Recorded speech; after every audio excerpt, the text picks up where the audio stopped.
नमस्कार दोस्तों, स्वागत है आपका आज के मुख्य समाचार में, जिसमें सबसे पहली और बड़ी खबर में आपको बताएंगे कि लोग ढूंढ रहे हैं दवाई और बेड, मोदी रैलियों में जाकर हंस रहे हैं, बोली प्रियंका गांधी। आईएसआई से बात कर सकती है सरकार, पर विपक्ष से नहीं। दोस्तों, यहां पर प्रियंका गांधी ने जबरदस्त हमला बोला है मोदी सरकार पर। दूसरी बड़ी खबर में जिक्र होगा कि राहुल गांधी ने वैक्सीन रणनीति पर उठाए सवाल, कहा नोटबंदी जैसा लाइनों में लगेंगे आम जनता। और तीसरी बड़ी खबर में आपको बताएंगे कि कोरोना के कहर के बीच 20,000 किसानों का दिल्ली की ओर कूच, टीकरी बॉर्डर पर जमावड़े की है तैयारी। दोस्तों, हर एक खबर की गहराई में आपको ले जाएंगे, लेकिन उससे पहले अगर आपको भी ऐसा लगता है कि केंद्र और राज्य सरकार को यहां पर दोनों को जिम्मेदारी कोरोना की उठानी चाहिए और लड़ना चाहिए, तो आप अभी इस वीडियो को लाइक कीजिए और इस लाल बटन को दबा के इस चैनल को फ्री में सब्सक्राइब करके घंटी बजाकर कमेंट में लिखिए जय हिंद। दोस्तों, रुक करते हैं तमाम बड़ी खबरों की तरफ। लोग ढूंढ रहे हैं दवाई और बेड, मोदी रैलियों में जाकर हंस रहे, बोली प्रियंका गांधी।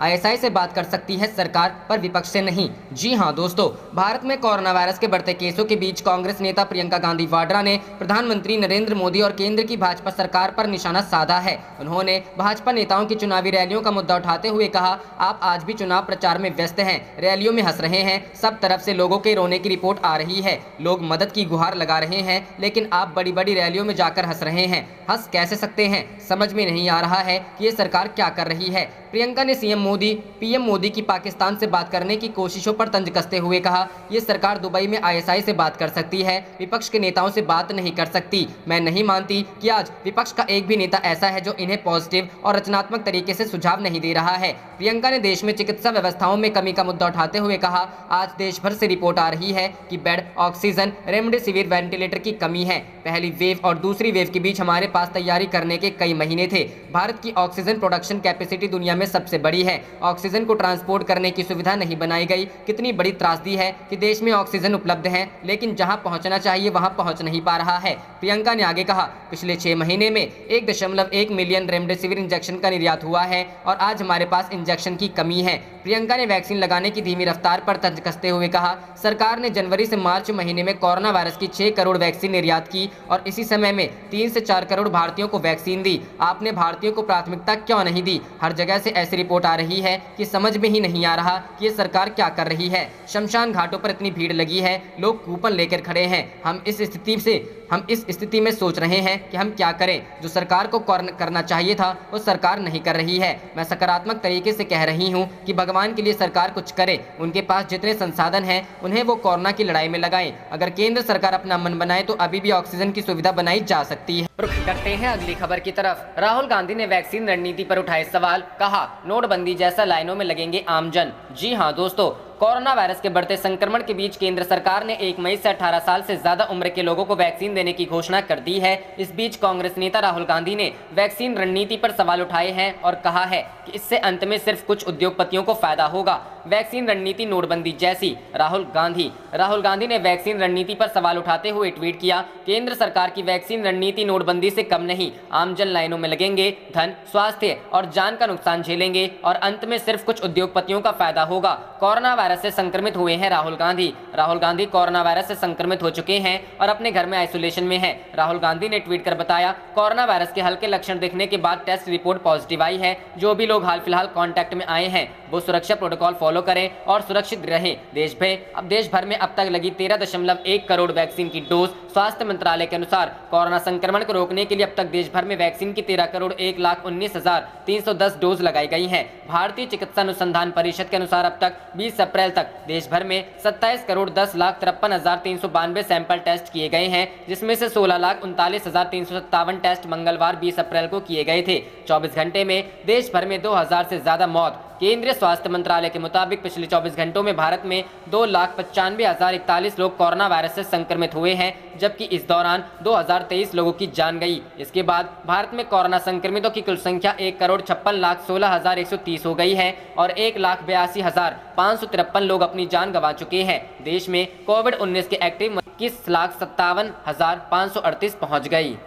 रुख करते हैं अगली खबर की तरफ। कोरोना के कहर के बीच 20,000 किसानों का दिल्ली की ओर कूच, टिकरी बॉर्डर पर जमावड़े की तैयारी। जी हां दोस्तों, देश में जारी कोरोना के कोहराम और राज्य सरकारों की ओर से लगाए गए कड़े प्रतिबंधों के बीच बुधवार को पंजाब से हजारों किसान टिकरी बॉर्डर के लिए कूच करेंगे। ये सभी किसान भारतीय किसान यूनियन के हैं। संगठन के नेताओं का कहना है कि करीब 1650 गाँव के 20,000 किसान पंजाब के 3 बॉर्डरों को पार कर दिल्ली पहुंचेंगे। बीकेयू उपग्रहण के महासचिव सुखदेव सिंह कोकरी कलन ने कहा, इनमें से 60% महिलाएं होंगी, क्योंकि पुरुष अभी खेतों में व्यस्त हैं, इसलिए महिलाओं को जिम्मेदारी संभालनी होगी। ये सभी बठिंडा, डाबवली, खनौरी, जिंद और सरदुलगढ़ फतेहाबाद बॉर्डरों में बसों, वैन और ट्रैक्टरों में भरकर टिकरी बॉर्डर पहुंचेंगे। इंडियन एक्सप्रेस की खबर के मुताबिक खनौरी जिंद सीमा से चलने वाले जत्थे की अगुवाई खुद संगठन के अध्यक्ष जोगिंदर सिंह उग्रहन और महासचिव सुखदेव सिंह कोकरी कलन करे। बता दें कि उग्रहन को मार्च में कोरोना हुआ था। वह अप्रैल के पहले हफ्ते में ही कोरोना से ठीक हुए हैं। ठीक होने के बाद वह एक बार फिर टिकरी बॉर्डर पर आ चुके हैं। वहीं सुखदेव सिंह का एक हाथ फ्रैक्चर हो गया था और बीते साल दिसंबर में उनकी सर्जरी हुई थी। वह भी अभी ठीक हुए हैं। हालांकि टिकरी कूच करने वाले किसानों में अधिकतर महिलाएं होंगी, लेकिन बीकेयू उग्रहण की महिला इकाई की प्रमुख हरिंदर कौर बिंदु इसका हिस्सा नहीं होंगी। रुख करते हैं अगली खबर की तरफ। हरियाणा में बीजेपी को झटका, पवन बेनीवाल ने किसानों के समर्थन में छोड़ी पार्टी, अभय चौटाला के खिलाफ लड़े थे चुनाव। जी हां दोस्तों, हरियाणा के ऐलानाबाद से भाजपा को बड़ा झटका लगा है। भाजपा के टिकट पर इनेलो नेता अभय चौटाला के सामने ऐलानाबाद से चुनाव लड़ चुके पवन बेनीवाल ने मंगलवार को भारतीय जनता पार्टी को अलविदा कह दिया। पवन बेनीवाल ने किसान आंदोलन के समर्थन में अपने समर्थकों के साथ भाजपा छोड़ने का ऐलान किया। बेनीवाल ने कहा कि वो किसान के बेटे हैं, किसान बॉर्डर पर इतने लंबे समय से बैठे हैं और सरकार कोई सुनवाई नहीं कर रही। इसी से दुखी होकर उन्होंने भाजपा को छोड़ने का फैसला किया। उनके अब कांग्रेस में शामिल होने की चर्चाएं सामने आ रही हैं। गौरतलब है कि केंद्र सरकार से कृषि कानूनों के विरोध में बड़ी संख्या में किसान दिल्ली से सटे बॉर्डर पर धरना दे रहे हैं। किसानों की एकता से कई नेताओं पर दबाव बढ़ रहा है। इसी बीच इनेलो नेता अभय चौटाला के सामने ऐलानाबाद हल्के से चुनाव लड़ चुके पवन बेनीवाल ने मंगलवार को भारतीय जनता पार्टी को छोड़ दिया है। न्यूज 18 से खास बातचीत में पवन बेनीवाल ने कहा कि उन्होंने किसानों के समर्थन में भाजपा को अलविदा कह दिया। वो एक राजनीतिक है, उन्होंने राष्ट्रीय पार्टी को छोड़ा है, इसलिए वो किसी राष्ट्रीय पार्टी में शामिल होंगे। आपको बता दें कि पवन बेनीवाल ऐलानाबाद विधानसभा सीट से 2 बार भाजपा की टिकट से चुनाव लड़ चुके हैं। हालांकि दोनों बार पवन बेनीवाल इनेलो नेता अभय चौटाला के सामने चुनाव लड़ चुके हैं। दोनों चुनावों में पवन बेनीवाल को हार का सामना करना पड़ा है। हाल ही में इनेलो नेता अभय चौटाला ने ऐलानाबाद सीट से इस्तीफा दे दिया, जिसके बाद अब हल्के में विधानसभा चुनाव होना है। ऐसे में हल्के में चर्चाएं ये थी कि पवन बेनीवाल कांग्रेस में शामिल हो सकते। रुख करते हैं अगली खबर की तरफ। पश्चिम बंगाल में एक साथ 2 चरणों के चुनाव संभव, लेकिन चुनाव आयोग ने बताई एक बड़ी दिक्कत। जी हां दोस्तों, पश्चिम बंगाल चुनाव को लेकर इलेक्शन कमीशन ने कहा है कि अगर पर्याप्त तादाद में पुलिसकर्मी मिले तो 2 फेज के चुनाव एक साथ कराए जा सकते हैं। पश्चिम बंगाल चुनाव में 5 चरणों के मतदान खत्म हो चुके हैं और 3 चरणों के चुनाव होने अभी बाकी हैं। लेकिन देश में कोरोना के केसेस इतने ज्यादा बढ़ रहे हैं कि पश्चिम बंगाल में बाकी बचे फेज के चुनाव एक साथ कराने की मांग की जा रही है, जिसको लेकर इलेक्शन कमीशन ने कहा है कि वो 2 फेज के चुनाव एक साथ करा सकते हैं। अगर पर्याप्त संख्या में सुरक्षा बल मिल जाए तो। इलेक्शन कमीशन ऑफ इंडिया ने चुनावी पर्यवेक्षकों को इस बात को लेकर संकेत भी दे दिए हैं और माना जा रहा है कि पश्चिम बंगाल में 7वें और 8वें चरण का मतदान एक साथ हो सकता है। पश्चिम बंगाल में 6वें चरण का मतदान 22 अप्रैल यानी कल होने जा रहा है और 26 अप्रैल और 29 अप्रैल को 7वें और 8वें चरण का मतदान होना है। लिहाजा देश में कई राजनीतिक पार्टियों ने मांग की है कि कोरोना संक्रमण को देखते हुए बाकी बचे 2 चरणों के चुनाव एक साथ करा लिए जाएं, ताकि कोरोना संक्रमण के खतरे कम से कम हो। टीएमसी प्रमुख ममता बनर्जी ने भी चुनाव आयोग से एक साथ 2 चरणों के चुनाव संपन्न कराने की मांग कर चुकी हैं और मंगलवार को उन्होंने एक बार फिर से चुनाव आयोग से 2 चरणों के चुनाव एक साथ कराए जाने की अपील की थी। पश्चिम बंगाल में चुनाव आयोग भी कोरोना की चपेट में आने से बच नहीं पाया है। निर्वाचन विभाग से पश्चिम बंगाल चुनाव आयोग में 25 लोग कोरोना संक्रमित हैं, जबकि अब तक 2 प्रत्याशियों की कोरोना वायरस संक्रमण की वजह से मौत भी हो चुकी है। चुनाव से जुड़े कुछ अधिकारियों ने 2 चरणों के चुनाव एक साथ कराने की मांग को लेकर केंद्रीय चुनाव आयोग को चिट्ठी भी लिखा, लेकिन चुनाव आयोग की तरफ से कोई जवाब नहीं दिया गया। आपको बता दें कि पश्चिम बंगाल में कल 6ठे चरण का चुनाव होना है, जिसमें 43 सीटों पर वोट डाले जाएंगे। पश्चिम बंगाल में अब तक हुए चुनाव में कई जगहों पर हिंसा देखने को मिली है, लिहाजा चुनाव आयोग कोई रिस्क नहीं लेना चाहता है। चुनावी व्यवस्था संभाल रहे एक अधिकारी के मुताबिक पश्चिम बंगाल में सुरक्षा बलों की 1000 कंपनियां तैनात हैं और छठे चरण का चुनाव चूंकि कल ही होना है, लिहाजा उसमें अब बदलाव संभव नहीं है। लेकिन अगले 2 चरणों के चुनाव एक साथ करा लेने के सुझाव अधिकारियों ने चुनाव आयोग को दिए हैं। पश्चिम बंगाल में भी कोरोना संक्रमण काफी तेजी से बढ़ा है और इसके पीछे की मुख्य वजह चुनावी रैलियां हैं। रिपोर्ट के मुताबिक अगर पश्चिम बंगाल में आखिरी 2 चरण के चुनाव एक साथ होते हैं तो सुरक्षा बलों की 500 कंपनियों की अतिरिक्त जरूरत होगी। आपको बता दें कि पैरामिलिट्री फोर्स की एक कंपनी में 80 जवान शामिल होते हैं। हालांकि खुद चुनाव आयोग का मानना है कि आखिरी 2 चरण के चुनाव अब एक साथ होना काफी मुश्किल। रुख करते हैं अगली खबर की तरफ। ऑक्सीजन की कमी की वजह से महाराष्ट्र में लगेगा संपूर्ण लॉकडाउन, उद्धव ठाकरे की कैबिनेट का फैसला। जी हां दोस्तों, महाराष्ट्र में संपूर्ण लॉकडाउन लगने जा रहा है। उद्धव सरकार के स्वास्थ्य मंत्री राजेश टोपे ने बताया है कि कल रात 8 बजे के बाद मुख्यमंत्री उद्धव ठाकरे इसका ऐलान करेंगे। महाराष्ट्र कैबिनेट ने मुख्यमंत्री उद्धव ठाकरे से इसकी सिफारिश की है। राज्य के स्वास्थ्य मंत्री राजेश टोपे ने कहा, हमने मुख्यमंत्री से कल रात 8 बजे से संपूर्ण लॉकडाउन लगाने की अपील की है। सभी मंत्रियों ने मुख्यमंत्रियों से यह गुजारिश की है, अब मुख्यमंत्री को फैसला लेना है। हालांकि उन्होंने यह भी कहा कि कल रात 8 बजे के बाद सीएम संपूर्ण लॉकडाउन की घोषणा करेंगे। वहीं मंत्री असलम शेख ने कहा कि मेडिकल ऑक्सीजन की कमी की वजह से यह फैसला लिया गया है, इसके लिए जल्द ही गाइडलाइंस जारी की जाएंगी। मंत्री असलम शेख ने मंगलवार को पत्रकारों से कहा, मेडिकल ऑक्सीजन की कमी की वजह से महाराष्ट्र संपूर्ण लॉकडाउन की ओर बढ़ रहा है। इसको लेकर गाइडलाइंस की घोषणा जल्द ही की जाएगी। महाराष्ट्र में 1 मई तक धारा 144 लागू है और ब्रेक द चेन मुहिम के तहत सभी गैर जरूरी गतिविधियों और सेवाओं पर रोक है। आज ही महाराष्ट्र सरकार ने कोविड गाइडलाइंस में बदलाव करते हुए कहा है कि राज्य में अब किराना और खाने पीने की वस्तुओं की दुकानें भी केवल 4 घंटे के लिए खुलेंगी। पहले नाइट कर्फ्यू, फिर वीकेंड लॉकडाउन और अब मिनी लॉकडाउन के बावजूद महाराष्ट्र में कोरोना संक्रमण पर लगाम नहीं लग पा रहा है। 1 मई से 18 वर्ष से अधिक उम्र के सभी लोगों के टीकाकरण के फैसले को लेकर राजेश टोपे ने कहा कि महाराष्ट्र सरकार को केंद्र से कोई चिट्ठी नहीं मिली है। उन्होंने कहा, 18 वर्ष से अधिक उम्र के लोगों के टीकाकरण को लेकर हमें केंद्र से लेटर नहीं मिला है। मुख्यमंत्री ने कहा है कि टीकाकरण अभियान पूरी तेजी से चलेगा और जरूरत पड़ी तो हम विदेशों से सीधी खरीद के लिए केंद्र से अनुमति लेंगे। रुख करते हैं अगली खबर की तरफ। दिल्ली में कोरोना मरीजों पर बड़ा संकट, केजरीवाल बोले कुछ ही घंटों की ऑक्सीजन बची, मोदी सरकार के सामने जोड़े हाथ। जी हां दोस्तों, दिल्ली में जारी कोरोना की बेकाबू रफ्तार के बीच मुख्यमंत्री अरविंद केजरीवाल ने मंगलवार को कहा कि दिल्ली में ऑक्सीजन का गंभीर संकट बना हुआ है। मैं फिर से केंद्र से आग्रह करता हूं, वह दिल्ली को तत्काल ऑक्सीजन उपलब्ध कराएं। उन्होंने कहा कि कई अस्पतालों में केवल कुछ ही घंटों के लिए ऑक्सीजन बची है। उन्होंने कहा कि मैं केंद्र सरकार से दिल्ली को ऑक्सीजन प्रदान करने के लिए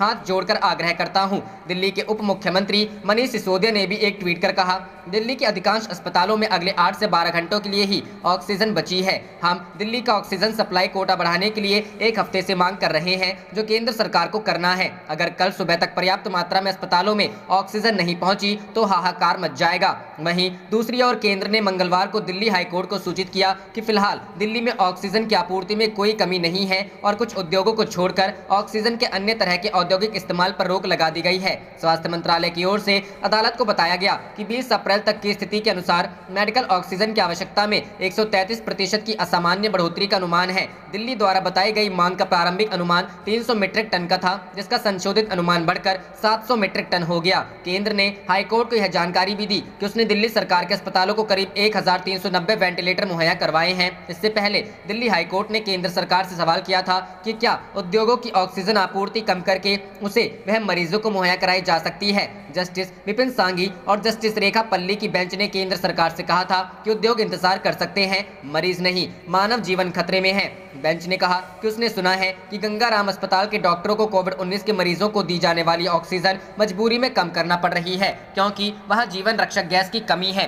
मंत्रालय ने अदालत में दायर अपने हलफनामे में कहा है कि दिल्ली में मेडिकल ऑक्सीजन की क्षमता को बढ़ाने की खातिर पीएम केयर्स फंड की मदद से सॉप्शन पीएसए ऑक्सीजन उत्पादन संयंत्र लगाए जा रहे हैं। उसने कहा कि इन संयंत्रों की मदद से मेडिकल ऑक्सीजन की क्षमता 14.4 मीट्रिक टन बढ़ जाएगी। अदालत 19 अप्रैल को कोविड-19 के संबंध में दायर एक याचिका पर सुनवाई कर रही थी। बता दें कि दिल्ली सरकार ने कोविड-19 के इलाज में ऑक्सीजन का तर्कसंगत इस्तेमाल सुनिश्चित करने के लिए सोमवार को एक कमेटी बनाई है। राजधानी के अस्पताल संक्रमण के बढ़ते मामलों के कारण ऑक्सीजन सप्लाई चरमराने जैसी स्थिति का सामना कर रहे हैं। सरकार ने कल बताया था कि दिल्ली के स्वास्थ्य विभाग ने ऑक्सीजन ऑडिट कमेटी गठित करने का आदेश जारी किया, जो व्यर्थ खपत के क्षेत्रों को चिन्हित करेगी। आदेश में कहा गया है कि कमेटी सुनिश्चित करेगी कि कोविड-19 के रोगियों के इलाज में ऑक्सीजन का तर्कसंगत इस्तेमाल हो। रुख करते हैं अगली खबर की तरफ। कोविड-19 संकट पर केंद्र की खिंचाई। दिल्ली हाईकोर्ट ने कहा, हम बर्बाद हो जाएंगे। जी हां दोस्तों, देश भर में जारी कोरोना के कोहराम के बीच दवाओं और ऑक्सीजन जैसी चीजों की किल्लत को लेकर मंगलवार को दिल्ली हाईकोर्ट ने केंद्र सरकार की जमकर खिंचाई की। हाईकोर्ट ने उम्मीद जताई कि केंद्र सरकार प्रत्येक राज्य की जरूरतों और स्थिति के आधार पर रेमडेसिविर जैसी दवाइयों और संसाधनों का आवंटन कर रही है। कोर्ट ने कहा कि यदि ऐसा नहीं हुआ तो लोग एक दूसरे की जान ले लेंगे। संसाधनों और दवाओं के आवंटन में विवेक का इस्तेमाल नहीं किए जाने के संबंध में जस्टिस विपिन सांघी और जस्टिस रेखा पल्ली की बेंच ने कहा, हम बर्बाद हो जाएंगे। केंद्र सरकार की ओर से स्थायी वकील मोनिका अरोड़ा तथा अतिरिक्त सॉलिसिटर जनरल चेतन शर्मा ने अदालत को बताया कि रेमडेसिविर के इस्तेमाल पर मेडिकल राय विभाजित है। दिल्ली सरकार की ओर से पेश हुए वरिष्ठ वकील राहुल मेहरा ने अदालत से कहा कि डॉक्टर रेमडेसिविर दवाई लिख रहे हैं, लेकिन पर्चा होने के बावजूद यह बाजार में नहीं मिल रही है। बेंच ने कहा कि कुल मिलाकर अर्थ यह है कि इसकी रेमडेसिविर आपूर्ति कम है। बेंच ने कहा कि उत्पादन के लिए इकाइयों की स्थापना की खातिर मंजूरी देने से तुरंत परिणाम नहीं मिलेगा, क्योंकि इकाई स्थापित करने में समय लगता है। केंद्र ने कहा, दिल्ली के लिए कमी नहीं। वहीं केंद्र ने हाईकोर्ट को मंगलवार को सूचित किया कि फिलहाल दिल्ली में ऑक्सीजन की आपूर्ति में कोई कमी नहीं है और कुछ उद्योगों को छोड़कर ऑक्सीजन के अन्य तरह के औद्योगिक इस्तेमाल पर रोक लगा दी गई है। स्वास्थ्य मंत्रालय की ओर से अदालत को बताया गया कि 20 अप्रैल तक की स्थिति के अनुसार मेडिकल ऑक्सीजन की आवश्यकता में 133% की असामान्य बढ़ोतरी का अनुमान है। दिल्ली द्वारा बताई गई मांग का प्रारंभिक अनुमान 300 मीट्रिक टन का था, जिसका संशोधित अनुमान बढ़ाकर 700 मीट्रिक टन हो गया। केंद्र ने हाईकोर्ट को यह जानकारी भी दी कि उसने दिल्ली सरकार के अस्पतालों को करीब 1390 वेंटिलेटर मुहैया करवाए हैं। इससे पहले दिल्ली हाईकोर्ट ने केंद्र सरकार से सवाल किया था कि क्या उद्योगों की ऑक्सीजन आपूर्ति कम करके उसे वह मरीजों को मुहैया कराई जा सकती है। जस्टिस विपिन सांघी और जस्टिस रेखा पल्ली की बेंच ने केंद्र सरकार से कहा था कि उद्योग इंतजार कर सकते हैं, मरीज नहीं। मानव जीवन खतरे में है। बेंच ने कहा कि उसने सुना है कि गंगाराम अस्पताल के डॉक्टरों को कोविड-19 के मरीजों को दी जाने वाली ऑक्सीजन मजबूरी में कम करना पड़ रहा है, क्योंकि वहां जीवन रक्षक गैस की कमी है। मंत्रालय ने अदालत में दायर अपने हलफनामे में कहा है कि दिल्ली में मेडिकल ऑक्सीजन की क्षमता को बढ़ाने की खातिर पीएम केयर्स फंड की मदद से 8 प्रेशर एडसॉर्प्शन पीएसए ऑक्सीजन उत्पादन संयंत्र लगाए जा रहे हैं। उसने कहा कि इन संयंत्रों की मदद से मेडिकल ऑक्सीजन की क्षमता 14.4 मीट्रिक टन बढ़ जाएगी। अदालत 19 अप्रैल को कोविड-19 के संबंध में दायर एक याचिका पर सुनवाई कर रही थी। रुख करते हैं अगली खबर की तरफ। पीएम मोदी के संबोधन से ठीक पहले राहुल का केंद्र पर हमला, उठाया ऑक्सीजन की कमी का मुद्दा। जी हां दोस्तों, कोरोना संकट के बीच प्रधानमंत्री नरेंद्र मोदी एक बार फिर राष्ट्र को संबोधित करने जा रहे हैं। पीएम मोदी के संबोधन से पहले राहुल गांधी ने केंद्र सरकार पर तीखा हमला बोला है। राहुल गांधी ने देश के अस्पतालों में ऑक्सीजन की कमी से जूझ रहे लोगों के मामले को उठाते हुए ट्वीट किया है। उन्होंने भारत सरकार पर अक्षमता और अशालीनता के लिए निशाना साधा। केंद्र सरकार को निशाने पर लेते हुए राहुल गांधी ने ट्वीट कर लिखा कि भारत ऑक्सीजन के लिए हाँफ रहा है। भारत सरकार अक्षमता और आत्मतुष्टि के लिए धन्यवाद। राहुल गांधी का ये ट्वीट पीएम मोदी के देश को संबोधित करने के कुछ मिनट पहले आया है। राहुल गांधी लगातार देश की कोरोना स्थिति को लेकर पीएम मोदी और केंद्र सरकार पर लगातार निशाना साध रहे हैं। इससे पहले राहुल गांधी ने केंद्र सरकार पर टीकाकरण में भेदभाव का आरोप लगाया। राहुल गांधी ने कहा कि 18 से 45 साल के आयु वर्ग के लोगों के लिए कोई मुफ्त टीका नहीं होगा। कीमतों पर नियंत्रण किए बिना बिचौलियों को ला दिया गया। कमजोर वर्गों के लिए टीके की कोई गारंटी नहीं है। गौरतलब है कि केंद्र सरकार ने सोमवार को कहा कि 1 मई से 18 साल से अधिक उम्र के सभी लोग कोविड-19 के रोकथाम के लिए टीका लगवा सकेंगे। रुख करते हैं अगली खबर की तरफ। मध्य प्रदेश जा रहे ऑक्सीजन के टैंकर को यूपी में रोका, सीएम शिवराज सिंह चौहान ने जताई नाराजगी। जी हां दोस्तों, कोरोना की दूसरी लहर में मरीजों की संख्या में बेतहाशा बढ़ोतरी होने के कारण ऑक्सीजन को लेकर मारामारी चल रही है। प्रदेश में ऑक्सीजन की कमी के कारण गंभीर मरीजों के दम तोड़ने के मामले बढ़ते जा रहे हैं। इस बीच मध्य प्रदेश के ऑक्सीजन के टैंकर अन्य प्रदेशों में रोके जा रहे हैं। सोमवार को गाजियाबाद के मोदीनगर और झांसी में अफसरों ने मध्य प्रदेश आ रहे ऑक्सीजन टैंकर रोक लिए। मंत्रालय सूत्रों ने बताया कि मुख्यमंत्री शिवराज सिंह चौहान ने इसको लेकर उत्तर प्रदेश के मुख्यमंत्री योगी आदित्यनाथ से बात की। इसके बाद टैंकर छोड़े गए। इसी तरह गुजरात में भी टैंकर को रोका गया। ये टैंकर मध्य प्रदेश तब रवाना हो पाए जब शिवराज ने गुजरात के मुख्यमंत्री विजय रूपाणी से बात की। इन घटनाओं को मुख्यमंत्री ने मंत्रियों के साथ हुई बैठक में भी साझा किया। इस पर कुछ मंत्रियों ने सुझाव दिया कि जिस तरह से देश में कोरोना संक्रमण बढ़ता जा रहा है, इस तरह की दिक्कतें हर रोज सामने आएंगी। लिहाजा गृह मंत्री से बात कर स्थायी समाधान होना चाहिए। एक मंत्री ने यह सुझाव दिया कि ऑक्सीजन के टैंकरों में मध्य प्रदेश पुलिस के जवानों के बजाय गृह मंत्रालय के सीआरपीएफ के जवानों को तैनात करने बात होना चाहिए। हालांकि मुख्यमंत्री ने बैठक के बाद इस मामले को लेकर सोशल मीडिया के माध्यम से मुख्यमंत्रियों से अपील की है। उन्होंने लिखा, संक्रमण की विषम परिस्थितियां बनी हुई हैं, संकट काल है, ऐसे में कुछ राज्यों के अधिकारी ऑक्सीजन के टैंकर रोक रहे हैं, यह अपराध है। रुख करते हैं अगली खबर की तरफ। LAC विवाद, हॉट स्प्रिंग्स और गोगरा पोस्ट से जुड़ी खबर शेयर कर बोले बीजेपी सांसद, मोदी सरकार ने देश की जनता से बोला झूठ। जी हां दोस्तों, बीजेपी सांसद सुब्रमण्यम स्वामी ने LAC विवाद को लेकर फिर से मोदी सरकार पर करारा हमला बोला है। इंडियन एक्सप्रेस में प्रकाशित खबर को शेयर करके सांसद ने कहा कि मोदी सरकार ने देश की जनता से झूठ बोला। सरकार कह रही है कि चीन से विवाद सुलझ गया है, पर असलियत कुछ और ही है। इंडियन एक्सप्रेस की खबर के हवाले से स्वामी ने बताया कि चीनी सेना अभी तक भारत की धरती पर मौजूद है, लेकिन सरकार लगातार इससे इनकार कर रही है। मोदी सरकार देश को गुमराह कर रही है। इससे पहले स्वामी PM मोदी पर सीधा निशाना भी साध चुके हैं। स्वामी ने मोदी को उस बयान पर सवाल उठाए थे जिसमें उन्होंने कहा था कि कोई आया नहीं, कोई गया नहीं। स्वामी का सवाल था कि जब कोई आया गया नहीं तो बातचीत क्यों। इंडियन एक्सप्रेस की खबर के मुताबिक 9 अप्रैल को चीन व भारत के सैन्य कमांडरों के बीच 11वें दौर की वार्ता हुई थी। पूर्वी लद्दाख में 11 माह से चल रहे गतिरोध को सुलझाने के लिए यह बातचीत। आप देख रहे थे आपका अपना चैनल जय हिंद जय भारत।